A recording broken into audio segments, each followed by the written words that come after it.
Meditações no Evangelho de João, por J.C. Ryle. Capítulo 1, verso 14. O versículo das Escrituras que agora consideramos é bastante curto, se medido pela quantidade de palavras. Mas, se o avaliarmos pela natureza do seu conteúdo, veremos que é bem extenso. Seu conteúdo tem tamanha importância que faremos bem em considerá-lo separadamente. Esse único versículo contém assunto mais do que suficiente para uma exposição completa. A principal verdade ensinada nesse versículo é a realidade da encarnação de nosso Senhor Jesus Cristo, ou seja, o fato de ter se tornado homem. O apóstolo João diz que o Verbo se fez carne e habitou entre nós. O sentido claro dessas palavras é que nosso divino Salvador tomou realmente sobre si a natureza humana a fim de salvar os pecadores. Ele, de fato, tornou-se homem como nós em relação a todas as coisas, menos quanto ao pecado. Assim como nós, nasceu de uma mulher, embora de maneira miraculosa. Como nós, passou da infância à adolescência, e dessa à maturidade, tanto em estatura como em sabedoria. Lucas 2, verso 52.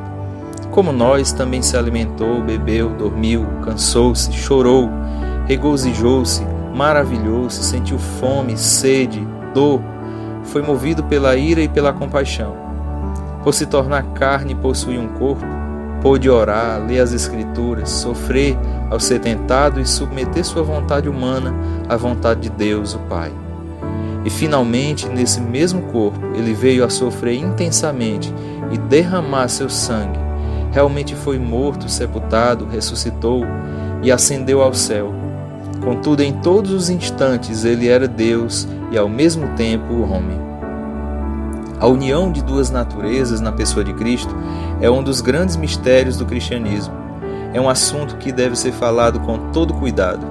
Assim como outras, essa é uma grande verdade que deve ser crida reverentemente e não ser alvo de especulações inúteis.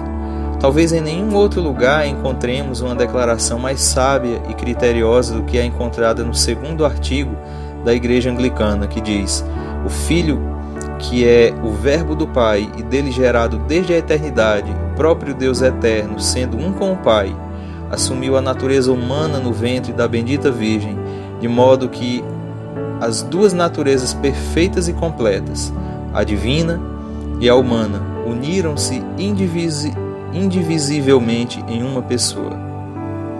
Jesus Cristo, verdadeiro Deus e verdadeiro homem. Essa declaração é de grande valor. É uma linguagem sadia e irrepreensível. Tito, capítulo 2, verso 8. Não temos a pretensão de explicar a união das duas naturezas de nosso Senhor Jesus Cristo, mas nem por isso deixamos de delinear alguns cuidados específicos sobre o assunto. Se por um lado expomos com precisão aquilo em que cremos, por outro lado, não podemos deixar de declarar com ousadia aquilo em que não cremos.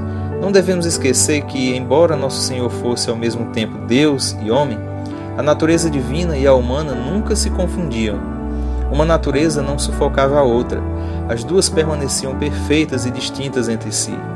Nem por um só momento a divindade de Cristo foi posta de lado, embora às vezes ficasse encoberta. A natureza humana de Cristo, durante toda a sua vida, nem por um momento foi diferente da nossa, ainda que fosse grandemente honrada por causa da união com a natureza divina. Embora seja perfeitamente Deus, Cristo é perfeitamente homem, desde o primeiro momento de sua encarnação. Aquele que subiu ao céu e está assentado à direita de Deus a fim de interceder pelos pecadores, é homem e ao mesmo tempo Deus. Apesar de ser perfeitamente homem, ele nunca deixou de ser perfeitamente Deus. Aquele que sofreu na cruz pelo pecado e se fez pecado por nós, era o Deus manifestado na carne, 1 Timóteo, capítulo 3, verso 16.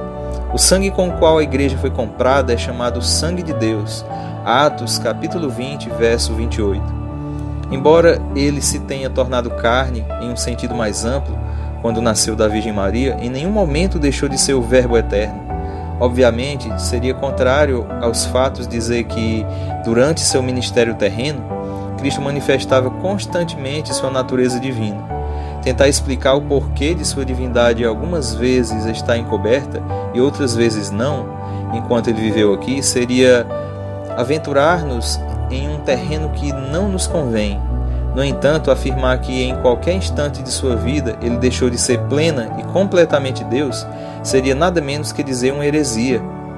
As admoestações dadas até aqui podem parecer, à primeira vista, desnecessárias, enfadonhas e excessivamente minuciosas, mas é precisamente por negligenciar essas advertências que muitas almas têm sido levadas à ruína. A união indivisível e constante das duas naturezas da pessoa de Cristo é exatamente o que atribui infinito valor à sua mediação e o qualifica para ser o mediador que os pecadores carecem ter. Nosso mediador é alguém que pode identificar-se conosco porque é perfeitamente homem e ao mesmo tempo pode interceder por nós junto ao Pai em um relacionamento de igualdade porque é perfeitamente Deus. Essa é a mesma união que atribui infinito valor à justiça de Cristo. Quando imputada aos que creem, a justiça daquele que é Deus e ao mesmo tempo homem, é a mesma união que valoriza infinitamente o sangue da expiação derramado na cruz pelos pecadores, o sangue daquele que é Deus e ao mesmo tempo homem. É a mesma união que valoriza imensamente sua ressurreição. Ao ressuscitar, sendo ele o cabeça do corpo dos que creem, ressuscitou não como um simples homem, mas como o próprio Deus. Procuremos guardar essas coisas de modo indeleável em nossos corações. O segundo Adão é muito mais grandioso que o primeiro. O primeiro Adão era meramente homem e caiu. O segundo era ao mesmo tempo Deus e homem. Por isso foi completamente vitorioso. Ao concluir, recebamos essas verdades com um sentimento de profunda gratidão, pois nelas existe abundância de consolação para todos os que vêm a conhecer Cristo pela fé. O Verbo realmente se fez carne?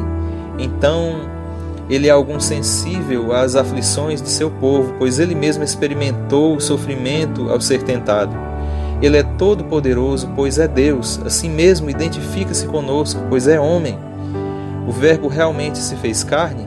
Então ele pode ser um exemplo perfeito para a nossa vida diária. Se tivesse andado entre nós como anjo ou espírito, jamais poderíamos imitá-lo. Mas por ter vivido entre nós como homem, sabemos que o verdadeiro padrão de santidade é andar assim como ele andou. 1 João, capítulo 2, verso 6. Ele é um modelo perfeito porque é Deus, mas também é um modelo que corresponde perfeitamente às nossas necessidades porque é homem. Por último, o Verbo realmente se fez carne? Então procuremos ver em nosso corpo mortal uma dignidade real e verdadeira e não o corrompamos pelo pecado. Fraco e vil como pode parecer, é um corpo que o eterno Filho de Deus não se envergonhou de assumir e levar para o céu. Esse simples fato é uma garantia de que ele ressuscitará nossos corpos no dia final e nos glorificará junto com seu próprio corpo.